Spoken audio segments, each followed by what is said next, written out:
Paper එකේ LMS එකකින් ගත්තේ නැත්නම් විභාගේ වළංගු වෙන්නේ නැහැ. අනිවාර්යෙන් LMS ධර්ම. එතකොට ප්‍රශ්න දෙකකට උත්තර ලියන්න ඕන. එතකොට සමාජ විද්‍යා මූලධර්ම. සමාජ විද්‍යාව අතරින් එක විෂයක් තමයි මේ සමාජීය විද්‍යාව අතරින් එක විෂයක් තමයි සමාජ විද්‍යාව. එතකොට සමාජ විද්‍යාවේ උපවිෂයක් විදිහට අධ්‍යාපන සමාජ විද්‍යාව කියලා තව කැලලක් කැඩලා තියෙනවා. සමාජීය විද්‍යාව තියෙනවා. ඒකෙන් සමාජ විද්‍යාව වලට කැඩෙනවා. සමාජ විද්‍යාවෙත් කැලලක් විදිහට අධ්‍යාපන සමාජ විද්‍යාව වෙනවා. එතකොට සමාජ විද්‍යාව කියන්නේ මේ සමූහයක් විදිහට ජීවත් වෙන මිනිස්සු ගැන විද්‍යාත්මකව හදාරන විද්‍යාවක්.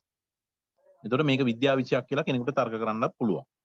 එතකොට මේ සමූහයක් ලෙස ජීවත් වෙන මිනිස්සුන්ගේ බැඳීම්, ගැටීම්, ප්‍රතික්‍රියාවල යථා ස්වභාවය සමාජ විද්‍යානුකූලව හඳුනා ගැනීමට උත්සාහ කරන විෂයක් සමාජ විද්‍යාව කියලා කෙනෙකුට නම් කරන්නත් පුළුවන්. මේ සමාජ විද්‍යාවට නිර්වචනයක්.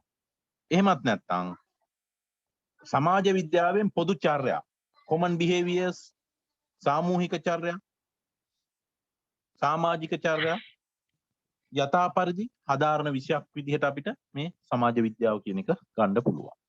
එතකොට දුර්කයිම් කියනවා මනෝවිද්‍යාව අභියෝගයට හොඳ පර්යේෂණයක් තමයි මේ මනෝවිද්‍යාවේ තියෙනවා මේක කොටස් ටිකක්. දුර්කයිම් කෙරුවේ මනෝවිද්‍යාව අභියෝගයට හොඳ පර්යේෂණයක් සමාජ විද්‍යාව යොදාගෙන කෙරුවා. දිවි නසා ගැනීම පිළිබඳ හේතුව මනස හොඳ නැති නිසා නෙමේ, සමාජ චර්යාවන්ගේ තියෙන දුර්වලතාවයක් හින්දා මේක සිදු වෙනවා කියන එක, පොදු චර්යාවල ප්‍රතිඵලයක් හින්දා සිය දිවි නසා ගැනීම සිද්ධ වෙනවා කියන එක මෙයා ඔප්පු කරලා පෙන්නනවා. එතකොට දැන් ඔය අපේ සහරාන්ගේ කේස් එක, අපේ නෙමේ සහරාන්ගේ කේස් එක පල්ලිය බෝම්බ ප්‍රහාරය පරහිතකාමී දිවි නසා ගැනීමක් නේ. පරහිතකාමී එක. එතකොට ඒවා මේ සමාජ විද්‍යාව යටතේ හොඳට එක්ස්ප්ලেইন කරන්න පුළුවන්. එතකොට දුර්කයිම්ගේ ඒ මනෝවිද්‍යාව අභියෝගයට හොඳ පරීක්ෂණයක් තමයි යා සමාජ විද්‍යාව මාර්ගෙන් කරේ. එතකොට අපිත් දැන් අද උදාහරණ තියෙනවා පල්ලිය බෝම්බේ පරහිතකාමී. අනුන් වෙනුවෙන් දිවි නසා ගන්නවා. ඒවා ඇත්තට තේරුමක් නැති, අර්ථ නැති වැඩ. හරි.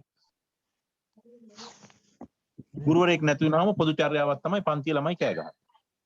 සාමූහික චර්යාව ජන කවියක් කියන්න කියපුවම පොදුවේ කෑ ගහලා කියනවා. චත්තමානෝග්ගාත ඉස්කෝලේ ආරෙන්න පොදුවේ කෑ ගහලා කියනවා. අන්න මේ සාමූහික චර්යාව. පොදු චර්යාව ගුරුවරයා පොඩ්ඩක් එළියට බහලා බලන්නකො සෙල්ලම. අන්න පොදු චර්යාව. පෞද්ගලික චර්යාව කීකරු විනීත දරුවෙක් ඔන්න පුද්ගලික චර්යාවක්. එහෙම නැත්නම් ජන කවියක් තනියම කියන්න කිව්වහම බිම හාරනවා. එහෙම නැත්නම් කියන්නේ නැතුව ඉන්නවා. එහෙම නැත්නම් හේතු කියනවා. ඒවා තමයි පුද්ගලික චර්යා. බලන්නකො පොදු චර්යා, සාමූහික චර්යා, පුද්ගලික චර්යා සමූහය එකතු වෙනකොට එතකොට ඕන දෙයක් කරන්න පුළුවන්. කුරුල්ලෝ රෑනම එකතු වෙලා තමයි දැල උස්සගෙන ගියේ.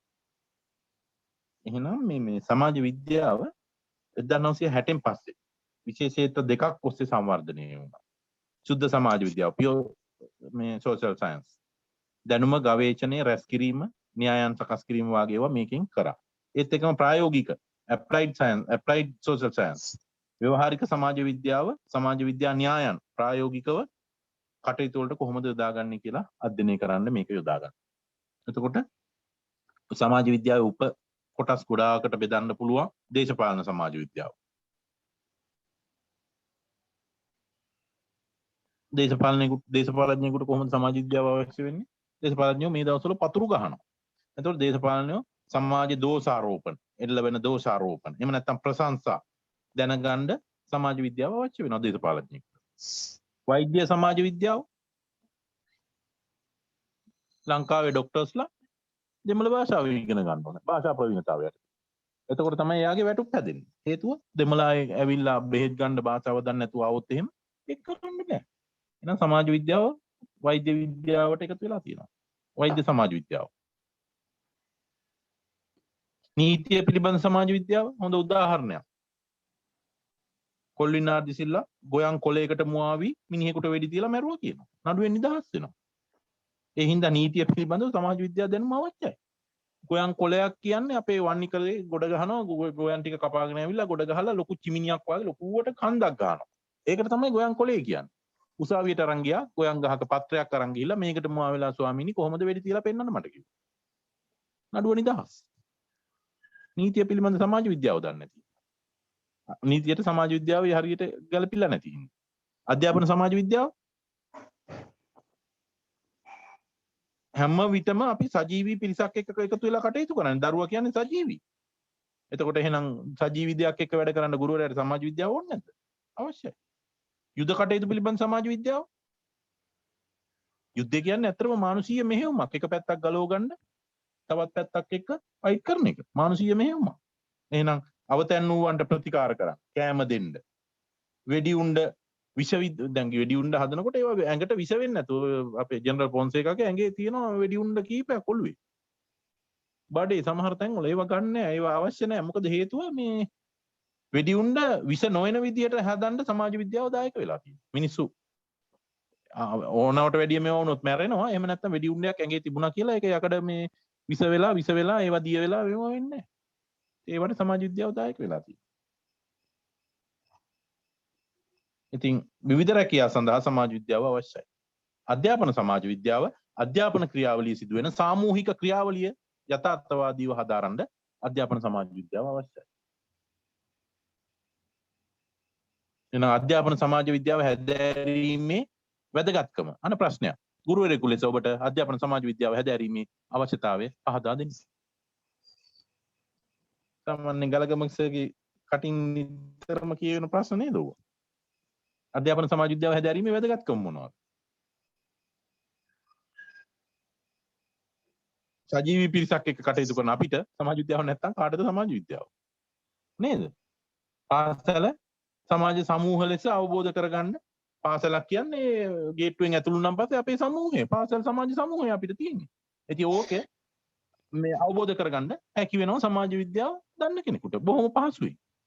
ගුරු සමූහය විදුහල්පතිවරුන්ගේ ඉන්නවා නම් විදුහල්පති 5-6 දෙනෙක් ඒ සමූහය දරුවන්ගේ සමූහය සෞන්දර්ය ගුරු සමූහය තාක්ෂණික ගුරු සමූහය මේ සමූහයක් විදිහට මේක අවබෝධ කරගන්න මේක ශිෂ්‍ය නායක සමූහය නවනි පැම් කරුන්ගේ ඒ ටික සමූහය මේ ටික වැදගත් වෙනවා. අධ්‍යාපන ගැටලු පිළිබඳ යථාර්ථවාදී අවබෝධයක් ලැබීමට ඇත්ත తත්වය හඳුනගෙන මේ ගැටලු විසඳා ගන්න විසඳුම් හොයන්න සමාජ විද්‍යාව වැදගත් වෙනවා. දරුවන්ගේ ප්‍රතිඵල සාධනය අඩු වෙනවා. මේක ඇත්ත తත්වය හොයන්න ඕන. ඇත්ත తත්වය හොයාගෙන යථාර්ථවාදී විදියට මේක අවබෝධ කරගෙන විසඳුම් හොයන්න පුළුවන්. සමාජ විද්‍යාව දන්න කෙනෙක්. දරුවෝ බඩගින්න එනවා ඇති. ඉන්න බැරුව ඇති පන්ති කාමරේ. ඒකින්ද අල්ලපු එකට ගහනවා ඇති. ගෙදර ප්‍රශ්න ඇති. තාත්තා බීලා ඇවිල්ලා රැට මේ අම්මට ගහනවා ඇති. ඒවත් බලාගෙන ළමයාගේ මනස විකෘති වෙලා ඇවිල්ලා ළඟපාතේ උන් එක ගහ ගන්නවා ඇති. මේවා ගැන අවබෝධය තියෙනවා නම් අපිට මේක සූක්ෂම විදියට මේ ප්‍රශ්න වලට උත්තර දෙන්න පුළුවන්. ශිෂ්‍යයා ජීවත් වෙන සමාජය ගැන හොඳින් දැනගත හැකි වෙනවා අපිට. මුඩුකු ආසිත ඉන්න දරුවෝද, ගම්බද දරුවෝද, හොඳ පොෂ් එකට හැදෙන ටවුන් වල දරුවෝද මේවා අපිට දැනගන්න පුළුවන්. ජීවත් වෙන සමාජය ගැන. පාරකින් ඇවිල්ලා බහින දරුවෝද, පයින් එන දරුවෝද, සපත්තු කුට්ටමක් ගන්න සල්ලි නැති දරුවෝද, දරුවට ගහලා වැඩක් තියනවද නිලැඳුමට හරියට හදපන් කියලා සල්ලි නැත්තම්.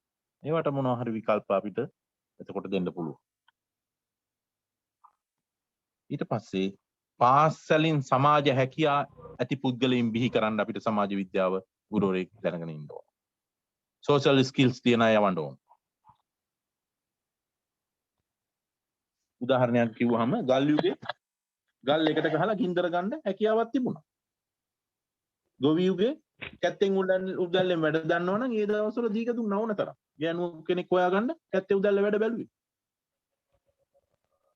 ඊට පස්සේ කාලෙක අකුරු ලිවීමේ කියවීමේ හැකියාව තියෙනවා නම් දීක දෙන්න පෙළඹෙනවා. ගෑනු දරුවෙක් ගෙදර ඉන්නවා නම් ඔන්න දෙන්න පෙළඹෙනවා මේ මනුස්සයාට අකුරු ලියන්න කියන්න පුළුවන් කියලා.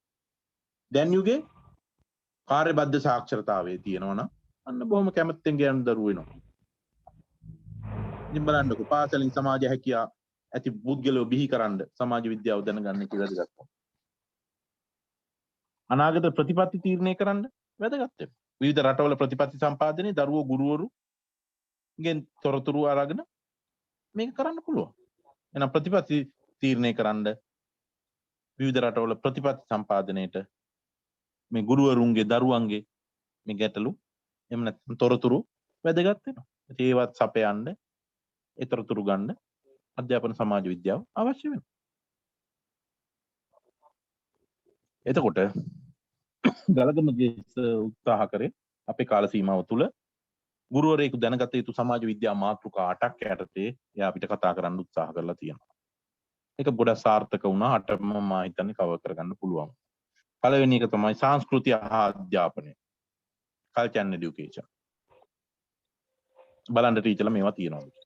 දෙවෙනියට සමාජ සමූහ හා අධ්‍යාපනය. සමාජ ස්තරායනය හා අධ්‍යාපනය. සමාජ සචලනය mobility and education. social class and education. සමාජ පන්තිය සහ අධ්‍යාපනය. social changes and education. සමාජ වෙනස් වීම සහ අධ්‍යාපනය. සමාජානුයෝජනය හා අධ්‍යාපනය. ගුරුවරයාගේ සමාජ භූමිකාව. ඔන්න ඔයාට ගැන කතා කරන්න ගුරුවරයෙකු දැනගන්න ඕන සමාජ විද්‍යා මාතෘකාට කතා කරලා මේ සම්බන්ධව මේ ජනකස මට මෙතන මේ ගලගමස අපිට කරලා තියෙන්නේ ලෙක්චර්ස් 4යි කරලා තියෙන්නේ. ජීවනි හේරත් මැඩම් කරලා තියෙනවා ලෙක්චර්ස් 4ක්. ජීවනි මැඩම්. අනේ ඒ ටික පොඩ්ඩක් කඩලා දාගන්න එකතු වෙලා තමයි. මෙතන මේ එකතු වෙලා තමයි නෑ. සංස්කෘතිය හා අධ්‍යාපනය, සමාජ සමූහ හා අධ්‍යාපනය, සමාජ ස්තරායනය හා අධ්‍යාපනය, අධ්‍යාපනය හා සමාජ සචලනය කියන 4 කරලා තියෙන ගලගමගේ සර්. ඊළඟට සමාජානුයෝජනය හා අධ්‍යාපනය කියන්නේ පවුල හා සමාජය කියන එකයි, සමවායස් කණ්ඩායම් කියන එකයි, ගුරු භූමිකාව. ඔන්න ඔය ඒ ටිකයි සමාජ පන්තිය හා අධ්‍යාපනයයි, සමාජ වෙනස් වීම සහ අධ්‍යාපනය කියන එක ඔන්න ඔය ටික කරලා තියෙන්නේ ජීවනි හේරත් මැඩම්. එතකොට ඒ අයට ඒ විදියට උත්තර ලියනවා නම් හොඳයි කියලා කියනවා. මගේ යෝජනාව. ඔව්. එතකොට මේ සමහර වෙලාවට ගලගමගේ සර් UX group එකට 5ක් කරා මැඩම් 3ක්ද කොහෙද මට මතක හැටියට එහෙමයි තියෙන්නේ. හරි. එතකොට මේකෙදි රිෆරන්ස් කරන්න පොත් කීපයක් දුන්නා. අශෝක ජයරත්න සර්ගේ පේරාදෙණිය විශ්වවිද්‍යාලය. අශෝක ජයසේන සර්ගේ. මේක පොත ගන්න නෑ කියලා කිව්වා. එහෙම නැත්නම් අපේ ගලගමගේ සර්ගේ අධ්‍යාපනයේ සමාජ විද්‍යාත්මක පදනම පොත් දෙක. සමාජ විද්‍යා මූලධර්ම. ඔන්න ඔය පොත් දෙක තමයි අපිට පාවිච්චි කරන්න තියෙන්නේ. පළවෙනි එක අපි බලමු සංස්කෘතිය හා අධ්‍යාපනය. එතකොට සංස්කෘතියක් කියන්නේ මොකක්ද? මොකක් හරි සමාජයක සමස්ත ජීවන රටාව තමයි අපි සංස්කෘතිය කියලා කියන්නේ. සමස්තයේ විදිහට ගත්තාම මේ සමාජයේ තියෙන සමස්ත ජීවන රටාව. සමාජ සමූහවල අන්‍යෝන්‍ය ක්‍රියාකාරීත්වයෙන් හින්දා ජීවන රටා ඇති වෙනවා. එකිනෙකා බැඳිලා ජීවත් වෙන හින්දා එක එක ජීවන රටා හැදෙනවා. භෞතික සමාජ පරිසරය අනුව මේවා ගොඩ නැගෙනවා. ඒ හින්දා සංස්කෘතිය රටින් රටට සමාජයෙන් සමාජයට මේක විවිධ වෙනවා. එතකොට උදාහරණයක් තමයි භෞතික පැවැත්ම අනුව සමාජ වෙනස් වෙන එක. බටහිර යුරෝපීය රටවල සීතලෙන් ආරක්ෂා වෙන්න එයාලගේ ජීවන රටාව හැදිලා තියෙනවා. එයාලා මොනවද කරන්නේ? හිමගේ ඇතුළට එන එකට විරුද්ධව කුඩා ජනෙල් දාලා තියෙනවා. අපේ පැත්තේ නම් අපිට ටිකක් රස්නේ. අපි වෙන්ටිලේෂන් වැඩි වෙන්න කියලා බිම මට්ටමේ අතිවාරම් මට්ටමේ ඉඳන් ඉහළ දක්වා ජනෙල් දාගෙන තියෙනවා. මේ අපි ආසියාතික රටවල්. බටහිර රටවල සීතෙන් ආරක්ෂා වෙන්න චූටි කවුළු තියෙනවා. ඇඳුම් බලන්න යාලගේ සීතලෙන් මිදෙන්න ඇඳුම් තට්ටු විදිහට ඇඳුම් නිර්මාණය කරලා තියෙනවා. අපි ටිකක් එළිය දාගෙන යනවා. ආහාර රටාව ගත්තාම උෂ්ණාධික ආහාර වර්ගයේ රටවල කෑමට ගන්න.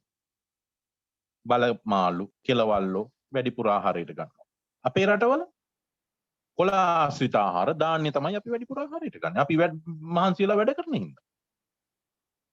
ඒ රටවල බටහිර සංගීතය තමයි මේ බටහිර රටවල තියෙන්නේ වේග රිද්ම සංගීතය. දඩ සංගීතය තමයි ඇඟේ රස්නේ වැඩි කරගන්නේ. අපේ ශාස්ත්‍රීය සංගීතය. එහෙ හැඳු ගෑරුප් වලින් තමයි කෑම ගන්න. හේතුව හිම මිදිලා තියෙන හින්දා සීතල හින්දා මේවා පාවිච්චි කරනවා. ඕහො දණ්ඩ කරන්න ඒවා අමාරුයි. හැඳි ගෑරුප් වලින් කන්නේ. ක්‍රීඩාව සීතලට රොතු දෙන විදියට ලකුණු අපේක්ෂාවකින් තොරව පැය ගානක් කඩුල්ලේ ඉන්න කෙනා ජයග්‍රහණය කරන්න තමයි මේ ක්‍රීඩාව ක්‍රිකට් කියන එක හැදිලා තිබුණේ. අපේ රටවල සනජ සූරිය මාත්‍යා ගිය වෙලේ ඉඳන් එල්ල කරනවා. සීතල අපිට ගැටලුවන්. ඒ රටේ වැඩිම වෙලාවක් කඩුල්ල ඉන්න කෙනා ක්‍රීඩා කරන එක්කෙනා තමයි දිනන්නේ. අපේ රටවල වැඩිම ලකුණු ප්‍රමාණයක් හඹා යන කෙනා තමයි දිනන්නේ. අපේ කලාපේ one day matches 20 matches සීත රටවල දින 5 තුල ක්‍රියාත්මක වෙන තරඟ ඒවට කියනවා විශේෂ නමක් මට මතක නැහැ. අපේ සර්ලක් පුළුවන් නම් මට මතක් කරලා දෙන්න දිග කාලයක් තුල තියෙන මැච් වලට කියන නම. ක්‍රිකට් ලෝලියෙක් නෙමෙයි හින්දා මම එච්චර දන්නේ නැහැ ඒක. ටෙස්ට් මැච් එක. මොකද්ද ටීචර්? ටෙස්ට් මැච් එක කියලා කියනවා නේද sir? one day and text. Test match එක ටෙස්ට් මැච් එක. එතකොට ওই විදිහට තමයි ඔන්න භෞතික පරිසරය අනුව මේ වෙනස් වෙලා තියෙන හැටි. භෞතික හා සමාජ පරිසරය අනුව තමයි සංස්කෘතිය ගොඩ නැගෙන්නේ කිව්වා. ඔන්න භෞතික පරිසරය අනුව සංස්කෘතිය ගොඩ නැගිලා තියෙනවා. අපිට ඒක නිතරංගෙන් ඒක පිළිගන්න වෙනවා. ගමේ ඉන්නවනම් ගමේ විදියට ඉන්න ඕන නැද්ද අපේ සර්? විතක් කාලා සරම ඇඳලා කැහපට ගහගෙන නගරේ එහෙම බැස්සොත් මොකද වෙන්නේ? එහෙම හරියන්නේ නැහැ. ගමේ මල ගෙදරකට ගියාම ඒ විදියට ඉන්න ඕන. වවුලගේ මල ගෙදර ගියා නම් එල්ලිලා ඉන්න ඕන. සමාජයට ගැලපෙන විදියට ජීවත් වෙන්න. එහෙනම් ඔන්න නිර්වචන ටිකක් එනවා. 1971 E.B. ටයිලර් ඇමරිකන් සමාජ මානව විද්‍යාඥයා ප්‍රාථමික සංස්කෘතිය කියන පොතේ මෙයාගේ නිර්වචනය තියෙනවා. සංස්කෘතිය කියන්නේ රටක දැනුම, ඇදහිලි, විශ්වාස, දැනුම හෝ වේවා, ඇදහිලි හෝ වේවා, විශ්වාස හෝ වේවා, නීති රීති හෝ වේවා, කලා ශිල්ප වේවා, පොදු සාරධර්ම වේවා, පුරුදු වේවා, දක්ෂතා වේවා, මේ සියල්ලේම සමස්තය සංස්කෘතියයි. බලන්න කොච්චර සාධාරණ නිර්වචනයක්ද කියලා. සංස්කෘතිය කියන්නේ රටක දැනුම, ඇදහිලි, විශ්වාස, නීති රීති, කලා ශිල්ප, සාරධර්ම, පුරුදු, දක්ෂතා. එතනින් එහාට කවර වෙන්න වෙන ක්ෂේත්‍රයක් නැහැ. මේ ටිකේ සමස්තය. සමාජ සංස්කෘතිය කියලා මෙයා හඳුන්වලා තියෙනවා. මැතිව් අර්නෝල්ඩ් කියලා තියෙනවා. මැතිව් අර්නෝල්ඩ් අපි ගමු. වඩා උතුම් වටිනා දේ සංස්කෘතියයි. සමාජ චර්යාව උපමට්ටම් කිරීමේහිලා බලපෑ උසස් චින්තනයේ සංස්කෘතියයි. සමාජ මට්ටම් උපනැංවීමට බලපාපු උසස් චින්තනය. මනෝවිද්‍යාවෙන් චින්තන කෑල්ල අරගෙන මෙයා මේ සමාජ මට්ටම ඉන්න තත්ත්වයට වැඩිය ඉහළ දාන්න ගොඩනගපු චින්තනය සංස්කෘතියයි කියලා කිව්වා.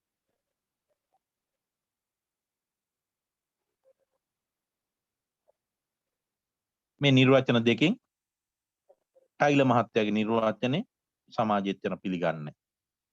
මේ දෙවෙනි එක තමයි පිළිගන්නේ. වඩා උතුම් වටිනා දේ සංස්කෘතියයි සමාජ චර්යාව උපමට්ටම් කිරීමේහිලා අවශ්‍ය උසස් චින්තනය සංස්කෘතිය. මේක තමයි ගොඩක් දුරට පිළිගන්නේ. ඊට පස්සේ එනවා රැල්ෆ් ලින්ටන් මහත්තයා 1936 ඇමරිකානු මානව විද්‍යාඥයා ප්‍රසිද්ධ කෙනෙක්. සියලු ගත් චර්යා හයම චර්යා රටාවන්ගේ ප්‍රතිඵලයේ සංස්කෘතියයි කියලා මෙතුමා අර්ථ දක්වනවා. ඒකත් හොඳ අර්ථ දැක්වීමක්. සියලු ගත් චර්යා එම චර්යාවන්ගේ ප්‍රතිඵලය. ඉගෙන ගත්ත දේ සමාජයට යොදවන එකේ ප්‍රතිඵලය තමයි සංස්කෘතිය. සාධාරණ නිර්වචනය. තවත් එනවා දුම්රිය මාර්ග වැව් දාගැබ් හදලා තියෙන මෙන්න මේ හරහා තමයි ඉගෙන ගත්ත දෙයින් තමයි මේක හදලා තියෙන්නේ. මේවා තමයි සංස්කෘතිය.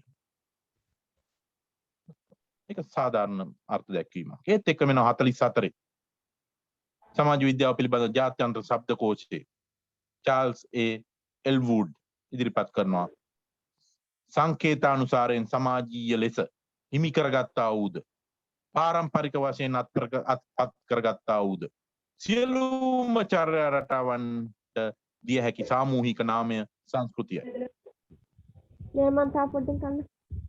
සංකේතානුසාරය අකුරු වලින් පෑන් වලින් පොත්පත් වලින් ඒ වාගේ අනුසාරයෙන් ඉගෙන ගැනීම සංකේතානුසාරයෙන් ඉගෙන ගන්නවා. පරම්පරාවෙන් අත්පත් කර ගොවිකම නැකත් ශිල්පය මොනවා හරි ඔය වාද්‍ය භාණ්ඩ වාදන ශිල්පය වාගේ දේවල් නැටුම මේවා නිකන් පරම්පරාවෙන් අත්පත් කරගන්න දේවල්. ඒ දෙක ඔළුවේ තියාන බලන්නකො. පෑනෙන් පොතෙන් ඉගෙන ගත්ත දේ සංකේතානුසාරයෙන් පරම්පරාවෙන් උරුම දේවල්. බලන්නකො එතකොට සංකේතානුසාරයෙන් සමාජීය ලෙස නිර්මාණය කරගත්තා වූද පාරම්පරික වශයෙන් අත්පත් කරගත්තා වූද මේ දෙපැත්තෙන්ම කියවෙන චර්යා රටාවලට දෙන්න පුළුවන් සාමූහික නම සංස්කෘතියයි. කොච්චර සාධාරණද බලන්න. මොකද්ද මේකේ හරය? මේකේ හරයක් අපේ ටීචර්ලාට පේනවා. මේ සංකේතානුසාරය කියන්නේ මොකද්ද? පරම්පරාවෙන් අත්පත් කරගන්නවා කියන්නේ මෙන්න මේක තමයි වැදගත් අපි ගුරුවරු විදියට. මේක මෙහෙම ඕනේ නැහැ. මේක කියන්න පුළුවන්.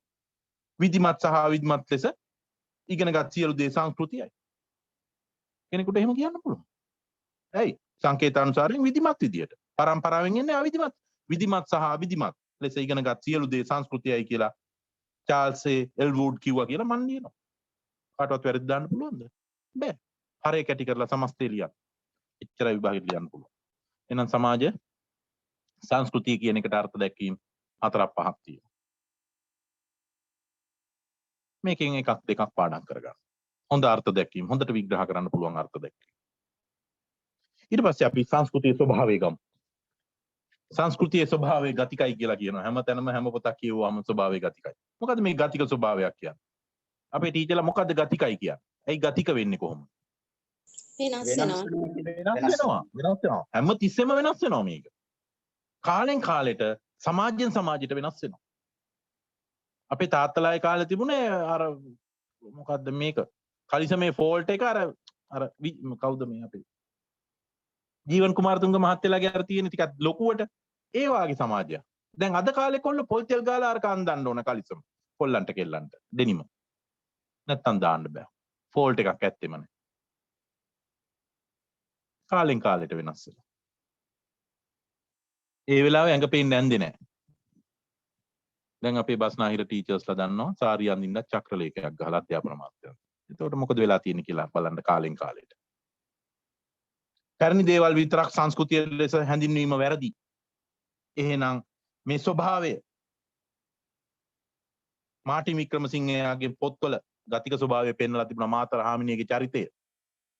මතකද? කුලවත් කාන්තාවකගේ චරිතය වෙනස් වෙලා පියල් කියන තරුණයාගේ චරිතය එතෙන් මේ එතෙන්ට ඒ පොතට ආදේශ කරලා තිබුණා. ඒ තුලින් නවලෝ දැක්කා මාටින් වික්‍රමසිංහයා. මාතර හාමිනේගේ චරිතය තුලින් එයා දැක්කේ ඒ වෙලාවේ පැවතිච්ච කුලවත් කාන්තාවකගේ චරිතය. ඒ චරිත දෙකේ ගස්තනයක් යන්නේ. නන්දා ඒ දෙකට අතරමැදි වෙලා දෙපැත්තට හැපි කියලා. එහෙනම් සමාජ යන්ත්‍රය, සමාජ ක්‍රමය වාගේම සංස්කෘතිය කියන්නේ ජීව යන්ත්‍රයක්. ජීව දෙයක් හින්දා තමයි මේක ඉක්මනට වෙනස් වෙන්නේ. සමාජ ක්‍රමය වාගේම සංස්කෘතියත් වෙනස් වෙනවා ඉක්මනට. සංස්කෘතිය කියන්නේ ජීව දෙයක්. ජීව දෙයක් හින්දා ඉක්මනින් වෙනස් වෙනවා. එතකොට සංක්‍රමණික ස්වභාවයකින් යුක්තයි. එහා මෙහා ගමන් කරන්න ඉඩ දෙනවා මේ තුල. සංස්කෘතිය තුල එහා මෙහා යන්න පුළුවන්. මේ හින්දා සංස්කෘති එකක් අනෙක හා මිශ්‍ර වෙනවා. අපිට ඉස්සර අපේ අවුරුදු චාරිත්‍ර සිංහල අවුරුදු චාරිත්‍ර. දැන් හින්දු සහ එකක් එකතු වෙලා. හින්දු සංස්කෘතිය එකතු වෙලා. එතකොට බලගතු සංස්කෘතියක් ප්‍රබල වෙලා දුබල සංස්කෘතිය යටපත් වීම ගිලිහීම සිද්ධ වෙනවා.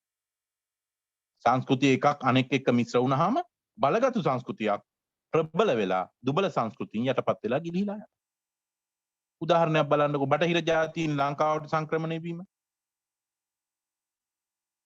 එයාලගේ සංස්කෘතියයි සිංහල සංස්කෘතියයි මිශ්‍ර වුණානේ. දැන් අපිට නැද්ද ඔය දුම් බොන ඒවා, බියර් බොන ඒවා, ඔය සංස්කෘතියට අපිට ඇවිල්ලා නැද්ද? අච්චාරු අල්මාරි කියන වචන එකතු වුනේ නැද්ද අපිට? ආහාර පවා, ඇඳුම් පැළඳුම් පවා වෙනස් වුණා.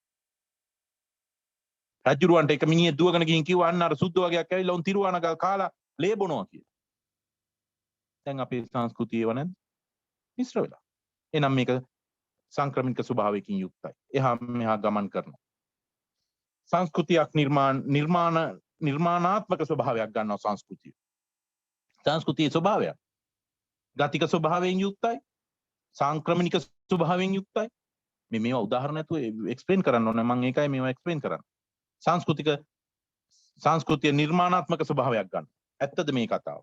අපි ආවට පරිසරයේ ස්වභාව ධර්මයෙන් ලැබුණු දේවල් හැරුණාම අනිත් සියලු දේ මිනිසා සහ ඔහුගේ දේවල් මිනිසා විසින් නිර්මාණිත දේවල්. චෛත්‍යයක් ගත්තාම ඉබේ හැදුන්නේ නැහැ. විහෙර විහාර පන්සල් කෙත්වත් ඌවා ඉබේ හැදුන්නේ නැහැ. ඌවා මිනිහා හදපු දේවල්. ඔය කොළඹ ගියාපුවම තට්ටු මාලිගා ඌවා නිකන් හැදිලා නැහැ, මෙවිලා නැහැ. ඌවා හදපු දේවල්. ස්වභාව ධර්මයෙන් ඇලදොල ගංගා නිර්මාණය වෙලා ඇති. පාරවල්, දුම්රිය මාර්ග, හයිවේ මේවා මිනිසා තනන දේවල්. මේ නිර්මාණවල ස්වභාවය අනුව කොටස් දෙකයි මේවා. භෞතික සංස්කෘතියයි අභෞතික සංස්කෘතියයි. ද්‍රව්‍යමය දේ, අද්‍රව්‍යමය දේ. ප්‍රකට සංස්කෘතිය, අප්‍රකට සංස්කෘතිය. මේ දෙකෙන්ම කියන්නේ එකම දේ. අපි ගමු භෞතික සංස්කෘතිය. මිනිසා නිපදවලා පරිහරණය කරන භාණ්ඩ තමයි භෞතික සංස්කෘතිය. දේශක මේසේ පුටු ඇඳ මේවා භෞතික සංස්කෘතිය.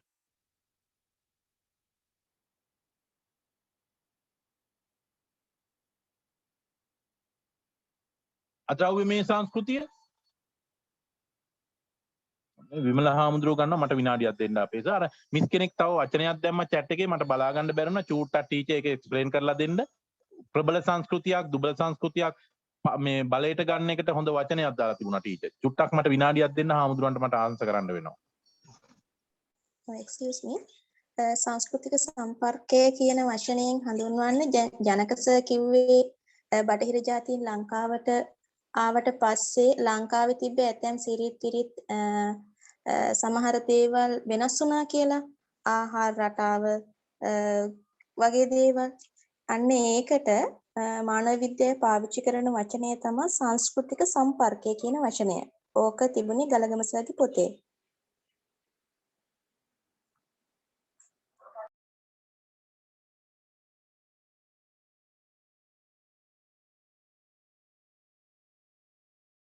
මොකද්ද මිස්සේ වචනේ? සංස්කෘතික සම්පර්කය. හාමුදුරුවෝ දන්නේ නැහැ සංස්කෘතික සම්පර්කය. ප්‍රබල සංස්කෘතිය විසින් දුබල සංස්කෘතිය යටපත් කරලා ප්‍රබල සංස්කෘතියේ ලක්ෂණ තමයි පෙන්වුම් කරන්නේ. ඒකට වචනේ මොකක්ද අපේ ටීචර්? සංස්කෘතික සම්පර්කය.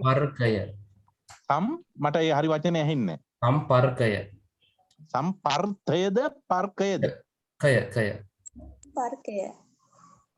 මොන පොතේද මිස් තියෙන්නේ? අධ්‍යාපන සමාජ විද්‍යා මූලධර්ම පොතේද? මම ඒකෙනුත් අත්තා මාගාව සමාජ විද්‍යා පොතක තිබිලා තියෙනවා. ඒකේ 52 පිටුවේ. හරි. සමාජ විමර්ශන කියන පොතෙන් මම ඔයක හොයාගත්තේ මහාචාර්ය දයා අමරසේකර සර්ගේ පොතක තිබිලා. ඒක හරි වැදගත්. ඒක අපිට අහුවෙලා තිබුණ නැති දෙයක්. අර මේ සංස්කෘතිය අපි සංක්‍රමණික ස්වභාවයක් තියෙනවා කිව්වනේ. සංක්‍රමණිකව ඇවිල්ලා මේ දුබල රාජ්‍යයක් තියෙනවා අල්ල ගන්නවා. ප්‍රබල නම් එයාලා යටපත් වෙලා යනවා. මේ විදිහටම මේ සංස්කෘතියේ එකක් අනෙක එක මිශ්‍ර වෙනවා. ඒ වුණාම බලගත්ු සංස්කෘතිය ප්‍රබල වෙලා දුබල සංස්කෘතිය යටපත් වෙලා ගිලීලා යනවා. මේකට කියනවා අපේ ටීචර් කියනවා සංස්කෘතික සංපර්කය කියලා. හරි නේද? ඒක වැදගත් ටීචර්. එහෙම දේවල් මතු කරන්න මේ chat එකේ කවුරු හරි දැක්කොත් අපේ මේ වීඩියෝ එක සම්බන්ධව කරන ටීචර් වැදගත් දෙයක් පොඩ්ඩක් කියන්න. මට මේ පැත්තට අවධානය යොමු වෙනවා අඩුයි. එතකොට මම කිව්වා අතන භෞතික සංස්කෘතිය මේසේ පුටු ඇඳ වගේ දේවල් අපි හදාගත්ත දේවල්. මිනිසා නිපදවා පරිහරණය කරන ඒවා භෞතික සංස්කෘතියයි. අභෞතික සංස්කෘතිය කියන්නේ මානසික දේවල්. ගුණධර්ම, විශ්වාස, දෙවියන් ගැන තියෙන විශ්වාසය පරපුරෙන් පරපුරට මේවා දීලා තියෙනවා, දායාද කරලා තියෙනවා ගොඩක් දුරට. ප්‍රකට සංස්කෘතිය නම් දෘශ්‍ය වෙන්නේ නැහැ. අප්‍රකට සංස්කෘතිය අදෘශ්‍ය දෑ ප්‍රකට සංස්කෘතිය කියන්නේ දෘශ්‍ය දේවල්, පේන දේවල්. අප්‍රකට සංස්කෘතිය කියන්නේ අදෘශ්‍ය දේවල්. මිනිසාතින් නිර්මාණය කළ භෞතික හා අභෞතික දේ සංස්කෘතියයි කියලා එහෙනම් අපිට නිර්වචනයක් කරන්න පුළුවන්. එතෙන්ටයි මම ආවේ. සංස්කෘතියට තව අර්ථ දැක්වීම. මිනිසා විසින් නිර්මාණය කළ භෞතික හා අභෞතික දේ සංස්කෘතියයි. අතෙන්ට එකතු කරගන්න නිර්වචනයක් තව. මෙන්න මගේ නිර්වචනය කියලා ඕන විභාගෙට ලියන්න.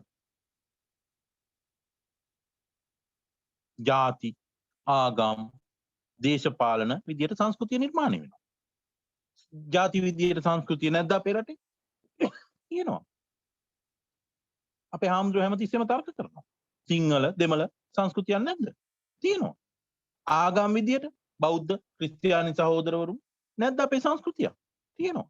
දේශපාලන නැද්ද? දේශපාලන සංස්කෘති මොනවද අපිට අඳුන ගන්න පුළුවන්? අපේ ප්‍රධාන දේශපාලන පද්ධති දෙක මොනවද ටීචර්? රනිල් මහත්තයා එක පැත්තකට යනවා, තව මේ කට්ටිය වෙන පැත්තකට යනවා. අපි රනිල් මහත්තයාව නම් ඇමරිකාවෙන් ආධාර ගන්නවා, මෙයාව නම් චීනෙන් ආධාර ගන්නවා. මොකද්ද මේ දෙක? සමාජවාදී ධනවාදී. දේශපාලන පැත්ත. සමාජවාදී සංස්කෘතිය, අනිත් කට්ටිය ධනවාදී මේ සංස්කෘතිය. ඉතින් බලන්නකෝ. ආගම භාෂාව කේන්ද්‍රගෙන සංස්කෘතිය නිර්මාණය වෙලා නැද්ද? ඉන්දියාවේ හින්දු ආගම හින්දු භාෂාව කේන්ද්‍රගත කරගත්ත සංස්කෘතියක් හදලා තියෙනවා. ලංකාවේ බුද්ධ ධර්මය සිංහල භාෂාව කේන්ද්‍ර කරගෙන සංස්කෘතියක් හදලා තියෙනවා. බලන්නකෝ ආගම භාෂාව කේන්ද්‍ර කරගෙන සංස්කෘතිය හදලා තියෙනවා. මහා සංස්කෘත තුල මේ සංස්කෘතීන් තුල උපසංස්කෘති බෙදලා තියෙනවා. බිහි වෙලා තියෙනවා. මහා සංස්කෘතියට සුවිශේෂ ලක්ෂණ කීපයක් පමණක් වෙනස් වෙලා උපසංස්කෘතියක් හැදිලා තියෙනවා. මොනවද උදාහරණ? වෘත්ති අනුව උපසංස්කෘතිය තියෙනවා.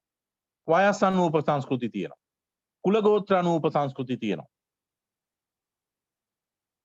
මහා සංස්කෘතිය තුල උපසංස්කෘති නිර්මාණය වෙලා තියෙනවා. සමහර වෙලාවට උපසංස්කෘති ප්‍රබල වෙලා පොදු සංස්කෘතියට බලපෑම් කරන තැන් තියෙනවා. මොනවද මේ? LTT එක මතක ඇති.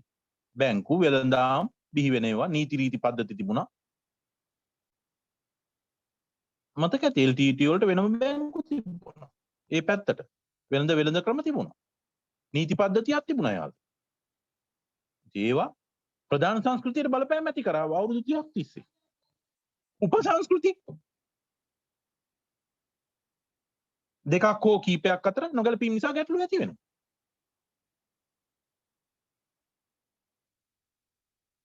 උදාහරණයක් මතකයි මට උගන්වනකොට ඔකට කිව්වා. පුතා අමාරුවේ විශ්වවිද්‍යාලයේ රාජ්‍ය ලාංඡනය ගහපු පිඟාන හොරකම් කරගෙන ඉන්නවා ගෙදර. අම්මා මුළු ගමටම මේක උජාරුවෙන් පෙන්නනවා. දරුවගේ සංස්කෘතියයි ගමේ තියෙන සංස්කෘතිය අතර වෙනස බලන්න. සංස්කෘති දෙකක් අතර හෝ කීපයක් අතර නොගැලපීම් හින්දා ගැටලුත් ඇති වෙනවා.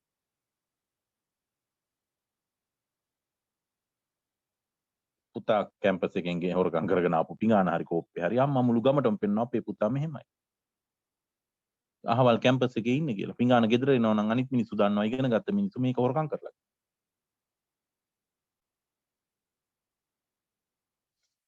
සංස්කෘතියේ ස්වභාවය. ඊළඟට අපි බලමු සංස්කෘතියයි අධ්‍යාපනයයි අතර සම්බන්ධතාවය. අපිට වැදගත් වෙන තැන. මේ සත්වයින්ගෙනුයි මිනිස්යෙන්ගෙනුයි හැසිරීම බලලා අපිට සංසන්දනය කරලා අධ්‍යයනය කර ගන්න පුළුවන්. සර් මේ කැම්පස් වල තියෙන කැම්පස් එක ඇතුලේ තියෙන භාෂාවත් උපසංස්කෘතියක් නේ සර්. උපසංස්කෘතියක් අපේ හම්බුනේ උපසංස්කෘතියක්. සමහර ප්‍රදේශ වලට ගාල්ල පැත්තට වෙනම භාෂාවක්. නුවර පැත්තට වෙනම භාෂාවක්. අර අපි hina වෙන්න කතාවක් හදලා තියෙන්නේ මේ දැස කුමටද කියලා ගැහුවලු එක හෝල් එකවත් සෙනග නැතිලු. මේ දැස මක්කටයි කියලා ගැහුවලු ආන්සරෙක ඉන්නවා. මේ නිකන් මේවා භාෂා මේවා කරන්න පළාත් මේවා කරන්න නෙමෙයි උදාහරණයක් ගන්නකො. ඒ භාෂාවේ පළාතේ උපසංස්කෘතිය. කැම්පස් එක ඇතුලේ පාඩම් කරන්න යනකොට වෙනම වචන තියෙනවා. මේ කුප්පිය කියන එක කොහෙන්ද කැඩලා? කුප්පිය කියන්නේ අපි කියන්නේ ඔය දියර වර්ග දාන්න තියෙන එකනේ කුප්පිය කියන්නේ. ඉතින් කවුද මේ කුප්පිය කියන එක කොහෙන්ද මේක ගත්තේ? කැම්පස් එකෙන්.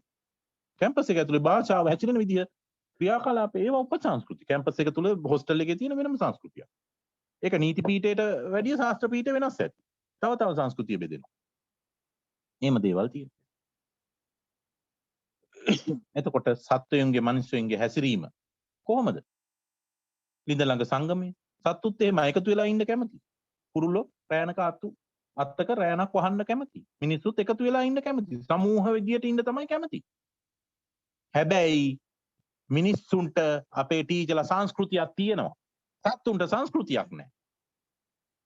හේතුව මිනිස් සමාජයේ වාගේම සත්තු අතරත් පාරම්පරිකව සංස්කෘතිය ගලා යාමේ ක්‍රියාවලියක් නැහැ.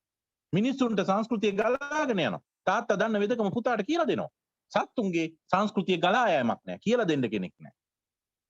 කෙනෙක් තර්ක කරයි මාත් එක්ක සතුන්ට සමාජානුයෝජනයක් නැහැ කියපු එක වැරදි කියලා. අදාළ සමාජයට අනුව හැඩ ගැසෙන්නේ නැහැ කියන එක වැරදි කියලා කතා කරන සත්තු ඉන්නවනේ හොඳට. පෙත්ත බත් කෑවද කියලා අහන සත්තු ඉන්නවනේ කියලා. නෑ ටීචර්. නෑ. ඒක කරන්නේ ඒක වෙන්නේ මිනිසෙක් පුරුදු කරනවා යාට. පුරුදු කිරීම තුල තමයි යා ඒක ගේන්නේ. සත්තුන්ට පුරුදු කරන්න බෑ. හිතලා බලන්නකෝ. මිනිහා එදා පොළව අතින් හැරුවා අද බැකෝලින් හාරනවා. ඔච්චර සංස්කෘතිය පවරලා දෙන්න පුළුවන් නම් ඌරට කොච්චර පොළව හැරුවත් ඒක යකඩ කලඳක් භාවිතා කරන්නේ අද පොළව හාරන්න. සංස්කෘතිය පවරලා දීලා නැහැ. ඌරගේ තාත්තා ඌරු පැටියන්ට සංස්කෘතිය දීලා නැහැ. අපි අතින් හාරලා සමහර විට අලබතලා අතින් ගල් ආයුධ වලින් හාරලා දැන් බැකෝලින් හාරනවා. ඌරා යකඩ කලඳක්වත් පාවිච්චි කරන්නේ. වඳුරා 60 පැන්නත් ගස් උඩ යනවා. මිනිහා කෙටි මාර්ග හොයාගෙන යනවා. හැබැයි වඳුරු අම්මට හැකියාව තියෙනවා පැටව තෝරගන්න මනුස්ස අම්මට වැඩිය හැකියාවක් තියෙනවා. ඒක වෙනම කතාවක්. සතෙකුට උගන්වන්න අපේ ටීචර්ලා මිනිහෙක් මැදිහත් වෙන්නම ඕන. ඒ වුණාට සතෙකුට බෑ තව සතෙකුට උගන්වන්න. ඒ හින්දා පරම්පරාවෙන් ඉගෙන නොගන්න හින්දා සතුන්ට සංස්කෘතියක් නැහැ කියලා මම තර්ක කරනවා.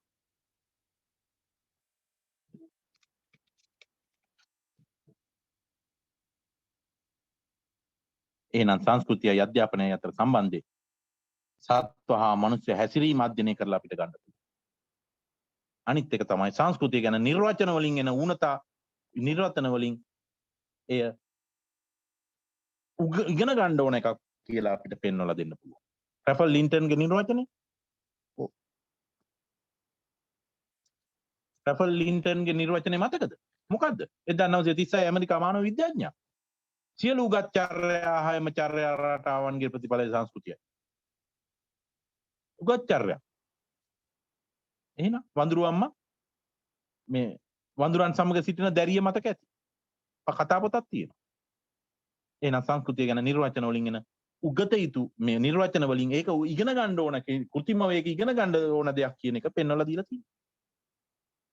ඊළඟ එක ඕනෑම සමාජයක ජීවත් වෙන කෙනෙකුට ඒ සංස්කෘතිය ගැන දැනුම ලබා ගන්න ඕන. එහෙම නැත්නම් එයාට එතන ජීවත් වෙන්න බෑ. නුපුරුදු සංස්කෘතියක නම් ඒ අනුව සංස්කෘතිය පිළිබඳව ඉගෙන ගන්න ඕන. අපි යනවා ටීචර්ට හම්බ වෙනවා ඕස්ට්‍රේලියාවේ ශිෂ්‍යත්වයක්.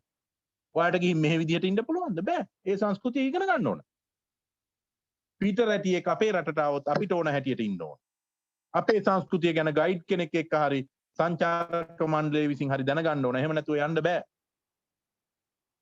සමහරවල ඒ රටවල හැමතැනම චූ දාන්න අවසරය ඇති. නීතියෙන් කාන්තාවට ඕන තැනක චූ දාන්න පුළුවන් පිරිමියෙකුටයි බැරි. නමුත් මෙහෙ ඒවා බෑ. මෙහෙ තියෙන එකේ අනිත් පැත්ත. ගුරුවරුන්ට මේක ඉතා වැදගත්. පත්වීම ලැබෙන ප්‍රදේශයට ගැලපෙන විදිහට සංස්කෘතිය පිළිබඳව දැනුවත් වෙන්න ඕන. අර ගෝල් කියන නාට්‍යයේ මනෝරත්නයක් මතක ඇති. බඩේරින් කොටුවේ බඩේරින් කොඩන්න යනවා. ඒ ළමයින්ට ෆුට්බෝල් කියලා දෙන්න ගියාම මේ දෙමව්පියන්ගේ ගුරුවරයා සමච්චලයට ලක් වෙනවා. අවසානයේ ඒ සංස්කෘතියට අනුගත වෙලා එයා ගෝල් එක දිනනවා. හරි ෂෝක් නාට්‍යයක්. මේ දවස්වල යනවා 7යි ගානට ඉඳන් 10යි ගානකට ඕක. පුළුවන් නම් බලන්න මම නම් බලනවා. මම හරි ආදරය කරන නාට්‍යයක්. මේ චිත්‍රපටය. ගුරුවරුන්ට එහෙනම් මේක ඉතා වැදගත්. අලුත් පරපුරකට සංස්කෘතිය ගැන දැනුමක් ආකල්ප කුශලතා විධිමත් අධ්‍යාපනය තුලින් තමයි මේවා ලබා දෙන්නේ. අලුත් පරපුරකට සංස්කෘතිය ගැන දැනුම ආකල්ප කුශලතා විධිමත් අධ්‍යාපනය තුලින් දෙන්න පුළුවන්. පවුල කියන උපසංස්කෘතියෙන් උපත ලැබිලා මුලින්ම පවුල තුලින් ඉගෙනගෙන කාලයක් ගත වෙනකොට ජාතික සංස්කෘතියට දරුවා එනවා. ඊට පස්සේ මේ දරුවා ජාතික සංස්කෘතිය අභිබවා කොතෙන්ටද යන්නේ? විශ්ව සංස්කෘතියට යන්න. එතෙන්ටයි අපි අධ්‍යාපනය තනන්න ඕන. මොන්ටිසෝරි එක වසරේ දරුවා නිවස තුල ඉගෙන ගන්නවා. පස්සේ ගේම් පිට දේවල් ඉගෙන ගන්නවා. 5 ගම නගරය ගැන ඉගෙන ගන්නවා. 7 රට ගැන ඉගෙන ගන්නවා. 8න් පස්සේ ලෝකය ගැන ඉගෙන ගන්නවා. එහෙම නෙමෙයිද අපේ අධ්‍යාපන පද්ධතිය තියෙන්නේ? පර්යේෂණ මගින් මේවා සනාථ කරනවා. 1984 ජේ එලියට් කියන පර්යේෂකයා තමන්ගේ පර්යේෂණයේ නිගමන දෙකක් ඉදිරිපත් කරනවා. අධ්‍යාපනයේ කාර්ය විය යුත්තේ සංස්කෘතිය පැතිරීමයි එහෙම නැත්නම් පැවරීමයි. සංස්කෘතියේ සියලු අංග අනාගත පරපුරට අධ්‍යාපනයෙන් ලබා දී. එලියට් පර්යේෂකයා 84 මේවා කියන. පර්යේෂණ මගින් මේක සනාථ කරුවා. 1970 යුනෙස්කෝ සමුළු වාර්තාවේ පාසල සංස්කෘතිය පවරා දෙන ප්‍රධාන හා මූලික මාධ්‍ය විය යුතුයි. යුනෙස්කෝව කියන්නේ පර්යේෂණ වලින් සනාථ කරලා තියෙනවා. එහෙනම් අලුත් පරපුරකට සංස්කෘතිය ගැන දැනුම ආකල්ප කුසලතා විධිමත් අධ්‍යාපනයෙන් ලබා දෙනවා කියන එක මේකට හොඳම උදාහරණයක්. මේ කරුණු සලකලා බලනකොට සංස්කෘතිය සම්ප්‍රේෂණයක් විදියට සංස්කෘතික සම්ප්‍රේෂණයක් විදියට අධ්‍යාපනයේ ක්‍රියාත්මක වෙනවා. සම්ප්‍රේෂණය කරනවා. එක තැනක ඉඳලා තව තැනකට ගෙනියනවා. මේකට අධ්‍යාපනයේ හේතු වෙනවා. ප්‍රවාහනකාරකයේ අධ්‍යාපනය. සංස්කෘතිය අධ්‍යාපනයේ හිත කරයි. නමුත් සමහර විට අහිතකර ඒවා තියෙනවා. මේ බව න්‍යාය වලින් ඉදිරිපත් වෙලා තියෙනවා. දරිද්‍රතා න්‍යාය, සංස්කෘතික දරිද්‍රතා න්‍යාය. පිටලා දන්නව ඇති කෝන්න අය. පහළ සමාජ කණ්ඩායම් වල උපසංස්කෘතියේ වැදගත් අංග විතරක් එහෙම නැත්නම් වැදගත් පහළ සමාජ කණ්ඩායම් වල උපසංස්කෘතියින්ගේ වැදගත් අංග විරහිතකමක් තියෙන්න පුළුවන්. ඒවා දරුවන්ගේ අධ්‍යාපනයට අහිතකර විදියට බලපාන. උදාහරණ තමයි වතු ප්‍රජාව මුඩුක්කු සමාජයේ දරිද්‍රතාවය කියන එක තදින් බලපානවා. ඉස්කෝලේ යන්න නැතුව යනවා ළමයි. නැත්නම් ශිෂ්‍යත්ව 1 2 3 ස්ථාන මධ්‍ය පන්තිකේ ඉන්න ගුරුවරුන්ගේ දරුවෝ ගන්නේ. ගොඩක් දුරට. වතු දරුවෝ ඒ තුල නැහැ. ඉහළ පැලැන්තිය අය සමහර වෙලාවට හැලෙනවා ඒ තුල. සංස්කෘතියේ දායාද ගුරු දරුවන්ට හිතකරව ලැබිලා තියෙනවා. ඒකයි මම හැමදාම කියන්නේ හරියට වැඩ කරපළා තමන්ගේ දරුවන්ගෙන් ඒක ලැබෙනවා කියලා. මේ සංස්කෘතික දරිද්‍රතා න්‍යාය.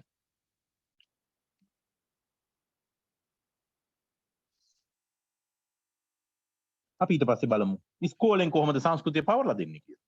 මේක ප්‍රධාන ආකාර 3කට වෙන්න පුළුවන්. ශාස්ත්‍රීය විෂය මාලාව තුලින් අපි අධ්‍යාපනය දෙන විෂය මාලාව තුලින් අපිට සංස්කෘතිය පවරලා දෙන්න පුළුවන්. සදාචාර විෂය මාලාව තුලින් ඒත් පුළුවන්. විශේෂ සමගාමී ක්‍රියාකාරකම් තුලින් දරුවට සංස්කෘතිය පවරන්න පුළුවන්. මේ පාසලෙන් සිද්ධ වෙන හැම ක්‍රියාවක්ම ටීචර්ලා හිතලා බලන්න මේ ක්‍රියා තුنين එකකට වැටෙනවා. ශාස්ත්‍රීය විෂය මාලාවට එක්ක වැටෙනවා, එක්ක සදාචාර විෂය මාලාවට වැටෙනවා. එහෙම නැත්නම් විශේෂ සමගාමී ක්‍රියාකාරකම් වලට. නිවාස හදනවා. ස්පෝර්ට් මීට් එක තියෙනවා. හිතලා බලන්න කොතෙන්ටද වැටෙන්නේ. අධ්‍යාපන චාරිකාවක් එක්කන් යනවා. බලන්න කොතෙන්ටද වැටෙන්නේ. නොදන්නා දෙයක් කියලා දෙනවා. කොතෙන්ටද වැටෙන්නේ කියලා බලන්න. ශාස්ත්‍රීය විෂය මාලාව විවිධ විෂයන් වලට බෙදලා තියෙනවා. විද්‍යාව, ගණිතය, මොනවාද කෘෂි විද්‍යාව ඔය විදිහට බෙදලා ඇති. මේ විවිධ විෂයන්ට මානව සමූහයාගේ සංස්කෘතික උරුමයන් මේ විෂයන් තුල තියෙනවා. එදා ආකිමිඩිස් හොයාගත්ත දේ අද විද්‍යාවේ නැද්ද? උඩුකුරු තෙරපුම නැද්ද? ගුරුත්වාකර්ෂණේ නැද්ද අද? තියෙනවා. මේ හින්දා මේ විෂය මාලාව තීරණය කරන්නේ රටක පාලන පන්තියේ හරි මේ පාලක පන්තියේ සමාජයේ ඉල්ලුමයි උවමනාවන්ටයි අනුව විය යුතුයි. මේ දෙපාර්ශවයේම එකම දෙයක් ඉල්ලනවා නම් අන්න රටේ සංවර්ධනයේ චීනේවා. කාලයට ඔබින සමාජයට ගැලපෙන විෂය මාලාවක් උගන්වන විදිහට මේ දෙකම දෙපාර්ශවයේම ඉල්ලන්නේ. ඉන්ටර්නැෂනල් ස්කූල් හින්දා ජාතික පාසල් තුල පරිගණක අධ්‍යාපනය ඇති වුණා. උදාහරණයක් විදිහට කියනවා. එහෙනම් රටක පාලක පන්තියේ හා සමාජයේ ඉල්ලුමේ වුමනාව අනුව මේ දෙපාර්ශ්වයම ඉල්ලන්නේ කාලයට ඔබින සමාජයට ගැලපෙන විෂය මාලාවක් උගන්වන විදිහට. පොඩ්බොඩා දුරට හැම රටේ කාලයට සමාජයට ගැලපෙන දේ උගන්වපල්ලා කියලා තමයි හැම කෙනාම කියන්නේ. ශාස්ත්‍රීය විෂය මාලාව එහෙනම් ඒ විදිහට සංශෝධනයේ වෙන්න ඕන අඩුපාඩු තියෙනවා. සදාචාර විෂය මාලාව නීති රීති සම්ප්‍රදායන් සිරිත් පිරිත් අභෞතික සංස්කෘතියනේ මේවා. එමිල් දුර්කයිම් PW මාස්ට්‍රෝ පෙන්වනවා සදාචාර විෂය මාලාව මගින් පාසල තුල ප්‍රබල සංස්කෘතිය පවරා දීමක් කරන්න පුළුවන් කියලා. වැඩිහිටියන්ට ගුරුවරුන්ට ගරු කිරීම, පොදු දේ සුරැකීම, විනයානුකූලව ජීවත් වීම, පවිත්‍රතාවය. මගේ ඉස්කෝලේ තේමා පාඩේ පිරිසිදුකම ක්‍රමවත් බව ඔබ දිවියට මිනිපහනකි. පවිත්‍රතාවය එතනින් කියන්නේ. විනීතකම පිරිසිදුකම ක්‍රමවත් බව ඔබ දිවියට මිනි පහන. ඔක ඉස්සර අපි පුදුම විදියට ඔකට ගරු කරනවා. දැනුත් එහෙම. බලන්නකො. වැඩිහිටියන් මේ වැඩිහිටියන්ට ගුරුවරුන්ට ගරු කරන එක උගන්වන්න එහෙනම් පුළුවන්. පාසල තුල ප්‍රබල විදියට සංස්කෘතිය පවර්ලා දෙන්න පුළුවන්. අපේ යුනෙස්කෝ සමුළුවේ වාර්තාවට අනුව පාසල සංස්කෘතිය පවරා දෙන ප්‍රධාන මාධ්‍ය වෙන්න ඕන. ඒක වෙනවා අපේ ගොඩක් දුරට. පාසල කාර්යදර්ශ පාඨය පෙන්නලා දරුවෝ දැනුවත් කරන්න පුළුවන්. දිලිසෙන සියල්ල රත්තරන් නොවේ. ආදර්ශ පාඨ පෙන්නලා ගන්න පුළුවන්. දරුවෝ දැනුවත් කරන්න පුළුවන්. මේ අධ්‍යාපනයේ හින්දා පාසල සංස්කෘතික හැඩගස්සන්නෙක් විදිහට ක්‍රියා කරනවා. පාසලින් හොඳ දේවල් විතරක් නෙමෙයි හොඳ දේවල් විතරයි දෙන්න ඕන. නරක දේවලුත් පාසල් වලින් සමහර වෙලාවට දරුවෝ තුල එනවා. නමුත් ඒක විය නොහැකි. හොඳ දේවල් විතරයි පාසල් වලින් එන්නේ. ඒ හින්දා හොඳ දේවල් විතරක් තෝරලා බේරලා දෙන හින්දා පාසල කියන්නේ සංස්කෘතික මම දකිනවා පවරා දෙන පෙරණයක් කියලා. පෙනේරයක් මේක. ගුල්ලෝ ටික අයින් කරලා පිටි ටික වෙන් කරගන්න එක. නරක දේවල් බැහැර කරලා හොඳ දේවල් ගන්නද? පාසල කියන්නේ එහෙනම් සංස්කෘතික පෙරණයක්. කුණුහරුපයක් කියන්න දෙනවද සර්ලා ටීචර්ලා පන්ති? නෑ. නරක වචන නිරුද්ධණය කරලා හොඳ වචන දරුවන්ට ලබා දෙන්න එක තමයි පාසලෙන් කරන්නේ. පොඩි පන්ති වලට. ඊළඟට අපි බලමු පොඩ්ඩක් හිතලා බලමු විශේෂ සමගාමී ක්‍රියාකාරකම් ගැන. චාරිකා ප්‍රදර්ශන සමිති ශ්‍රමදාන මේවා සාමූහිකව ක්‍රියා කිරීමේ වැදගත්කම ක්‍රියාවෙන් ඔප්පු කරන තැන්. විවිධ අත්දැකීම් ලබා ගන්න අවස්ථා දෙනවා. මේ හින්දා පාසලත් මේ ක්‍රියාවන් ශ්‍රමදාන වේවා සමිති සමාගම මේ ක්‍රියාව පාසලෙන් පාසලට එකිනෙකට වෙනස්. සදාචාරාත්මක විෂය මාලාවක් වෙනස්. ඒ හින්දා පාසලට ආවේනික සංස්කෘතියක් බිහි වෙනවා. මේක පාසල් සංස්කෘතිය. මගේ පාසලේ මහින්දයෝදේ මගේ අපේ තියෙනවා අපේ අභිමාන මිහිඳු දරුවෝ කියන අපේ සංස්කෘතියක් තියෙනවා. කිසිම ගුරුවරයෙකුට බස් එකේ හිටගෙන ගියොත් වැඩිහිටියෙකුට සීට් එකක් නොලැබෙන්නේ නැහැ මගේ දරුවෙක් ඉන්නවනම්. පාර මාරු වෙන්න බැරි කෙනෙක් ඉන්නවනම් අතාල්ලගෙන ගිහිල්ලා කොරෝනා හින්දා නම් මන් දන්නේ නැහැ ක්‍රියාත්මක වෙයිද කියලා. එහා පැත්තට ඇරලෝපු නැති දරුවෙක් නැතුව ඇති.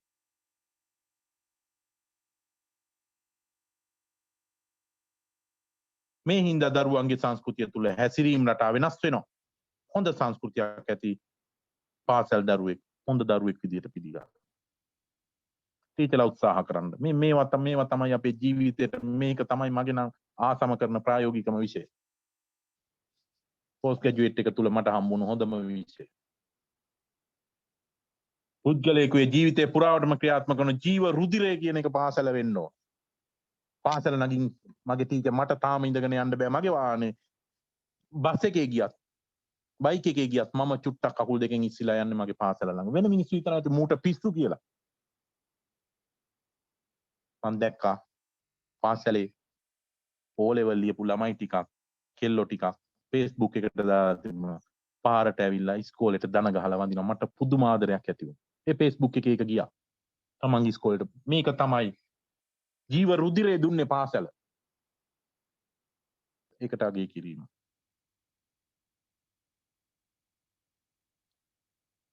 එහෙනම් අපි මේ සංස්කෘතිය පවරා දෙන්නෝ අපිට තියෙනවා වගකීමක් ක්‍රියාකලාපයක්. බලමු සංස්කෘතිය පවරා දීමේ ගුරුවරයාට ලැබෙන ගුරුවරයාගේ කොටස මොකක්ද කියලා. ගුරුවරයාගේ ක්‍රියාකලාපය. ගුරුවරයා දරුවන්ට සංස්කෘතිය පවරා දෙන්න අනුගමනය කරන්න පුළුවන් ක්‍රම තියෙනවා. අදාළ සංස්කෘතිය ගැන පැහැදිලි අවබෝධයක් තියෙන්න ඕන ගුරුවරයාට සංස්කෘතිය පවරලා දෙන්න. ඒකේ විවිධ අංග පිළිබඳව දැනුවත් වෙලා ඉන්න ඕන.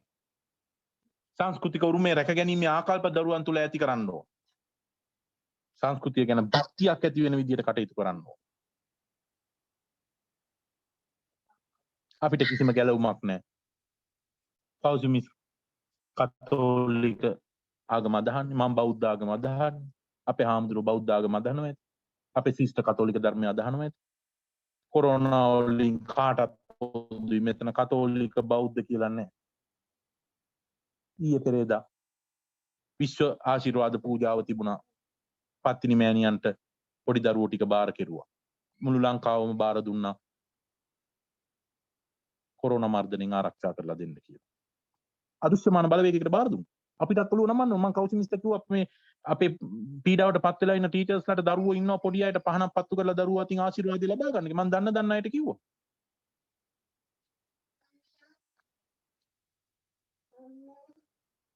කෙම්මුර දවස්වල පානින් සැරසීම මා නොකරුවත් නොකරමිය ගැරහීම විමල රත්න කුමාරගමයන් කියලා තියෙනවා. සංස්කෘතිය එහෙනම් පවර්ලා දෙන්න ඕන කොහොමද? භක්තියක් ඇති වෙන විදිහට සංස්කෘතිය පවරන්න. සංස්කෘතිය පිළිබඳ විචාර බුද්ධියක් ඇති කරන්න ඕන. ඇති වෙන්න ඕන ගුරුවරයා තුල. වෙනස් වෙන සමාජ පරිසරයට අනුව සංස්කෘතිය හැඩගහා ගන්න දැනුම දරුවන්ට ඇති කරන්න ඕන. එහෙනම් ගුරුවරයා විචාරශීලී බුද්ධියෙන් මේක වැඩ කරන්න.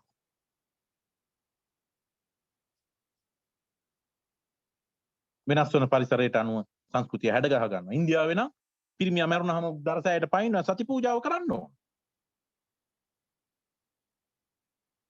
ඒක සංස්කෘති දියුණුවත් එක්ක අන්න හැඩගහලා දැන් ඒක වෙනම තත්ත්වයකට සමහර ප්‍රාන්තවල ඇති ඕක ක්‍රියාත්මක වෙනවා ඇති.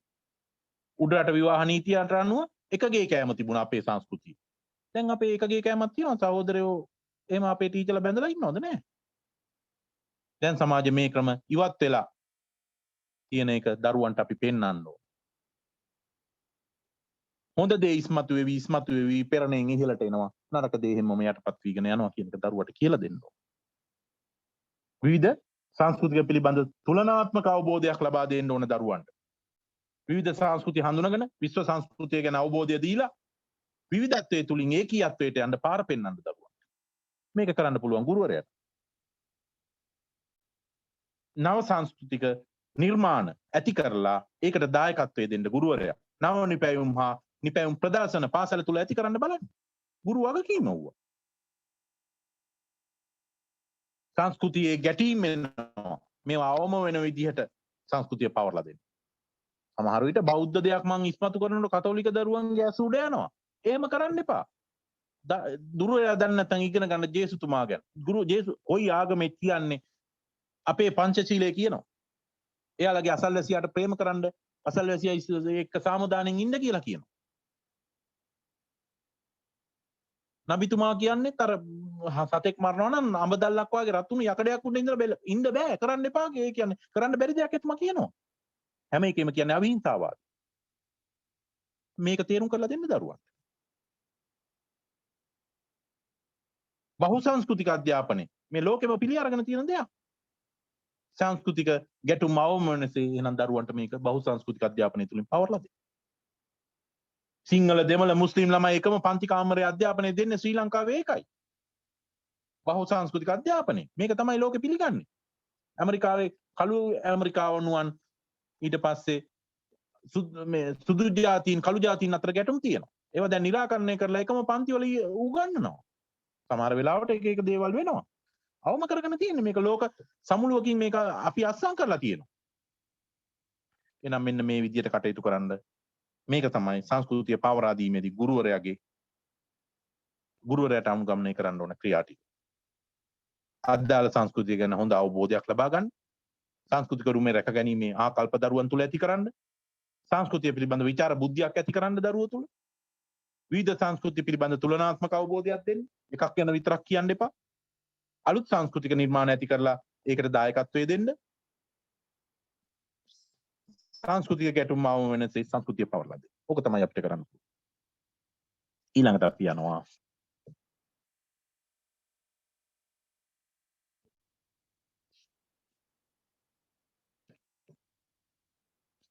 තප්පරයක් ඉන්න